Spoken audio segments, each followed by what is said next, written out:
நயினார் நாகேந்திரனின் ஊழியர்களிடமிருந்து 4 கோடி ரூபாய் பறிமுதல் செய்யப்பட்ட விவகாரத்தில் குற்றப் புலனாய்வு பிரிவு காவல்துறை வழக்கு பதிவு செய்துள்ளது.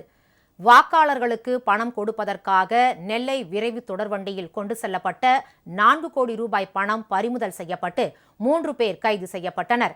அவர்கள் நெல்லை பாஜக வேட்பாளர் நயினார் நாகேந்திரனின் நட்சத்திர விடுதியில் பணியாற்றுபவர்கள் என்பதும் வாக்குமூலத்தில் தெரியவந்தது.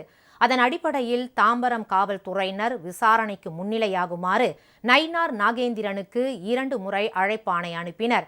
ஆனால் அவர் மே 2ஆம் தேதி தாம்பரம் காவல் நிலையத்தில் முன்னிலையாக போவதாக கூறியிருந்தார். இந்நிலையில் வழக்கு நேற்று குற்ற புலனாய்வு பிரிவுக்கு மாற்றப்பட்டது.